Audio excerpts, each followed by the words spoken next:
दोस्तों नमस्कार, मैं आपका भाई। तो चलिए मैं आज आपके लिए फिर से लाभ हानि से क्वेश्चन लेकर आए, जो कि इससे अगले वीडियो में हम आपको बताए थे कि क्रय मूल्य दिया हुआ है, विक्रय मूल्य भी दिया हुआ है, तो लाभ प्रतिशत ज्ञात करें।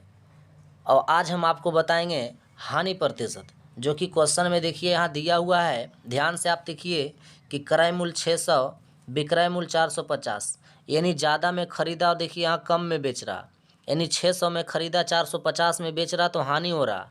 तो प्रतिशत हानि बताना है। तो सबसे पहले आपको क्रय मूल्य विक्रय मूल्य से आपको हानि पता करना है कि हानि कितना हुआ। जब आपको हानि पता चल जाएगा तो हानि प्रतिशत आपको आराम से निकल जाएगा, है ना। तो चलिए आइए, आपको हम बिना समय बर्बाद किए सीधे क्वेश्चन की ओर लेकर चलते हैं। देखिए, आप यहाँ समझने का प्रयास कीजिए अच्छे ढंग से। देखिए, क्रय मूल्य आपका दिया हुआ है। क्रय मूल्य मतलब होता है खरीदा गया मूल्य, है ना। क्रय मूल्य आपको दे दिया है कितना, 600 रुपया, यानी 600 में आपको क्या किया, खरीदा। और यहाँ पर देखिए ध्यान से कि विक्रय मूल्य क्या दिया हुआ है। विक्रय मूल्य मतलब होता है बेचना, तो ये बेचा है कितना में, तो 450 रुपया में। तो आप बताइए, 600 में खरीदा और 450 में बेचा, तो घाटा लग गया, यानी हानि हो गया। और हानि हो गया तो आप हानि बराबर लिखिएगा, क्या लिखिएगा, क्रय मूल्य माइनस हो जाएगा क्या, विक्रय मूल्य, है ना। क्रय मूल्य माइनस विक्रय मूल्य। तो क्रय मूल्य देखिए आपका दिया हुआ है कितना, 600, और माइनस विक्रय मूल्य में आप लिखेंगे 450। 600 में 450 आप घटा देंगे तो आपका क्या बच जाएगा, तो आपका बच जाएगा 150 रुपया। यानी सीधा आप समझ गए कि 150 रुपया क्या हो गया, हानि हो गया। और आपसे जब हानि जब पता होगी आपको, तो प्रतिशत हानि आप आराम से निकाल लेंगे। आपको हम बताए थे प्रतिशत हानि निकालने के लिए क्या फार्मूला बताए थे कि लाभ होगा तो लाभ गुना 100 बट्टा क्रय मूल्य, और हानि होगा तो हानि गुना 100 बट्टा क्रय मूल्य। हानि हो रहा तो हानि गुना 100 लिखेंगे, और बट्टा आपका हो गया कौन मूल्य, क्रय मूल्य। तो बताइए ध्यान से, हानि कितना हुआ, तो 150 हुआ, और 100 है तो 100 लिख दीजिए, और बट्टा में क्रय मूल्य आपको दिया हुआ है, देखिए ऊपर में 600। अब इसको काट पीट के आप बराबर कर दीजिए। चलिए, 600 को 100 से काट दीजिए, कितना बार में, 6 बार में कट जाएगा। और 6 से आप 150 के आप काट लीजिए, तो 6 से 15 के काटिए, तो 6 दूना के 12, 3 बच गया, तो ये हो गया 30, तब 5 छक 30, यानी 25 छक्का 150। यहाँ देखिए आपको आ गया 25%, यानी 25% आपका क्या हो गया, तो हानि हो गया, है ना। क्वेश्चन को आप समझ गए होंगे अच्छे ढंग से। चलिए एक क्वेश्चन को और हम लोग देख लेते हैं। और जब एक क्वेश्चन को आप अच्छे ढंग से सीख रहे हैं, तो बताइए, एक से लेकर देखिए इसमें 20 क्वेश्चन दिया हुआ आपके सामने में, देख लीजिए आप ध्यान से, कहीं भी आपको कुछ लिखा हुआ नहीं है। और क्रय मूल्य विक्रय मूल्य दिया हुआ है, हानि प्रतिशत पूछा है ना। तो चलिए दूसरा क्वेश्चन को हम लोग देखते हैं।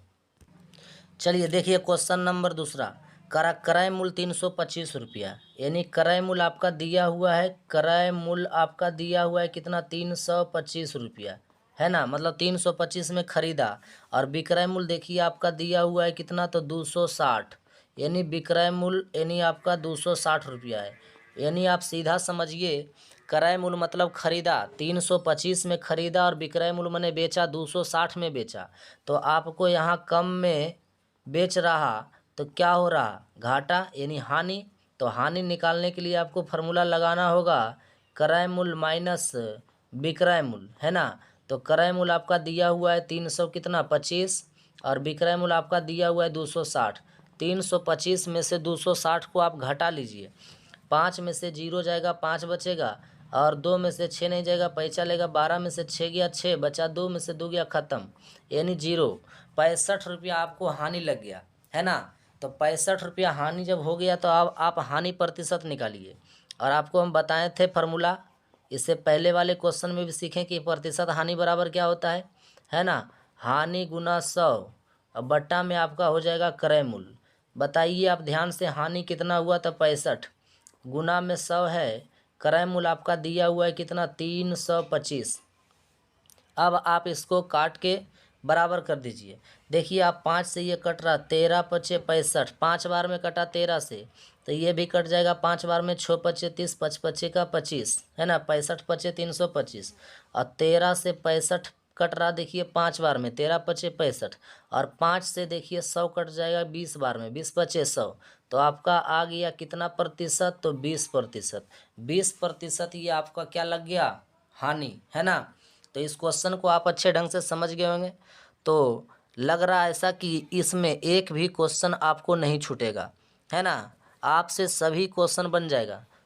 तो चलिए आज यहीं आपको हम छोड़ते हैं, फिर अगले वीडियो में आपसे मिलेंगे। अगर मेरा वीडियो आपको अच्छा लगता है तो वीडियो को लाइक कर दीजिए और कमेंट करना ना भूलिए, और चैनल पे पहली बार आएँ तो चैनल को सब्सक्राइब करके आगे किसी को शेयर भी कर दीजिए, है ना। तो चलिए आपको हम अगले वीडियो मिलते हैं। वीडियो देखने के लिए आपको धन्यवाद।